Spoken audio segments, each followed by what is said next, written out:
ত্রাণ নয়ছয় করার প্রচেষ্টাকে ভেস্তে দিল প্রশাসন।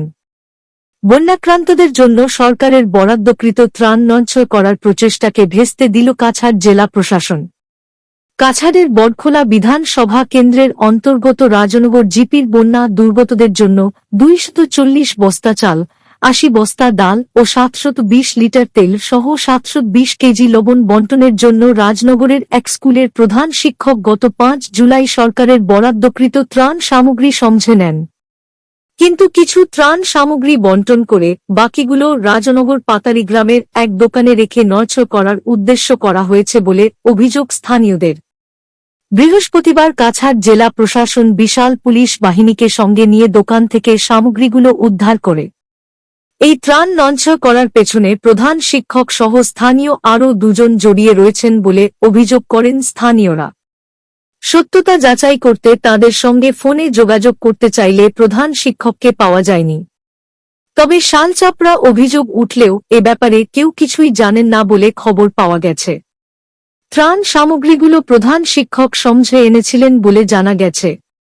এদিকে গতদিন কতিপয় কিছু স্বার্থান্বেষী ব্যক্তি এলাকার বিশিষ্ট সমাজসেবী তথা প্রাক্তন সেনাকর্মী জামাল উদ্দিন বড়ভুইয়াকে মিথ্যা অভিযোগে জড়িত করে যে ভুজো সংবাদ প্রকাশিত করার প্রয়াস করেছে, এতে দুঃখ প্রকাশ করেছেন অনেকেই। আগামীতে সত্যতা যাচাই না করে এ ধরনের সংবাদ পরিবেশন থেকে বিরত থাকবে বরাক স্পেশাল টুডে। তো এখানে বর্তমানে বসে আছেনি?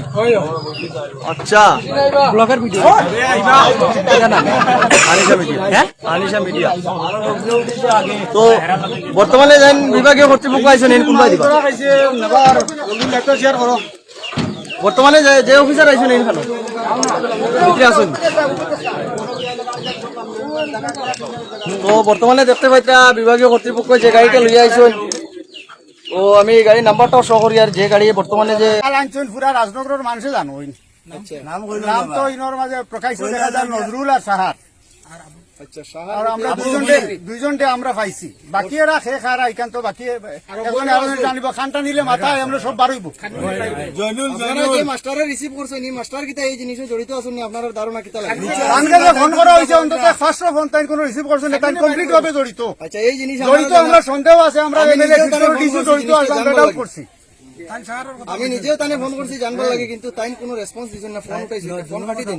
তাই বারবার নজরুল্লাহ স্যারের কথা কইছে, এরা জানোই। আর এরা কইছে এটা রিসিভ আমরা ডিসি থেকে আনতাম, আমরা আনছি আজকে ডিসি থেকে রিসিভ। আজকে তো খুদ নিজে এডিসি বিল ওই আমরা ডিসি আনি রিসিভ গুলো হইছে। আচ্ছা, ওই যে এলকুর বাড়ির আগর বাড়ি যে কইলো হোয়েলট মারছো দিনা এলকুর বাড়ির তারা বারবার রিলিফের ব্যবসা করে। আচ্ছা, আজকে যে তদন্ত তারা রিলিফের ব্যবসা করে সব সময় করে। আজকে যে তদন্ত যেটা হইছে এটা রিসেন্ট রিলিফ যেটা দেওয়া হইছে 3-4 দিন 5 দিন আগে, ওটার ব্যাপারে হইছে। ওটার হইছে। আর আপনারা প্রতিবাদ করছিল ওটার ব্যাপারে? ওটার ব্যাপারে করছে। আচ্ছা আচ্ছা, আর তারা ফুলনা রিলিফের কারবারি মানুষ ব্যবসা করেন তারা।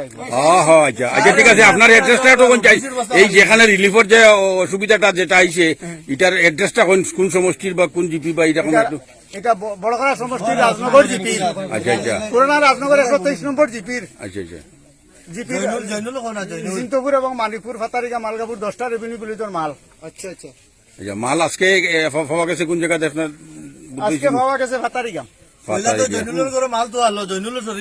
জয়নুল ইসলাম শাহিন একাডেমির মালিক, ইংলিশ মিডিয়াম স্কুল শাহিন একাডেমির যে ওনার যায় নাই। আচ্ছা আচ্ছা আচ্ছা আচ্ছা। আচ্ছা, এখন আপনারা লাশ কিতা চাইছেন? আজিরার গাগরা ঢুকতা দিয়া ফাতারিকা মাইতে 60 বস্তা পুষি 12,000 টাকা খরচ।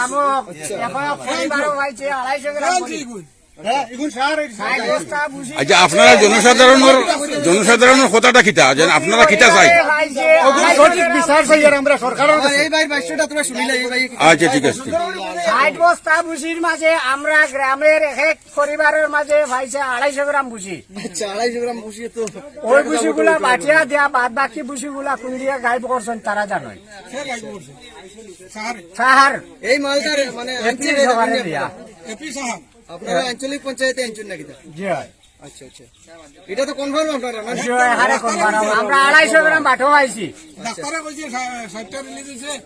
আর এটা 250 গ্রাম বলা দিছেন তো? 250 গ্রাম বলা ফালতু হয়। সোয়া খাইছেন? আচ্ছা, সোয়া খাইছেন চাই। তুমি তো বলেছো না বলো ভিডিওর সামনে ভোট বিভাগীয় প্রশাসনের উপরে আমরা বিশ্বাস আছে আর প্রশাসনে ভালো করে বুঝতে পারবো তারা এটা জড়িত আছে না আছে। হ্যাঁ, কথা হইল গিয়া যখন বন্যা হয় পরপর 2টা বন্যা হয়ে গেছে 1 মাসের ভিতরে, এটার উপরে ধনী গরিব সবুর ছোট ছোট গ্রামের দোকান থাকে এগুলা স্টক নিয়ে লই যায় গিয়া একটু মাল কিনা কাটার পরে মানুষ কোনো না কোনো দিকে একটু নির্ভরশীল থাকে রিলিফের উপরে।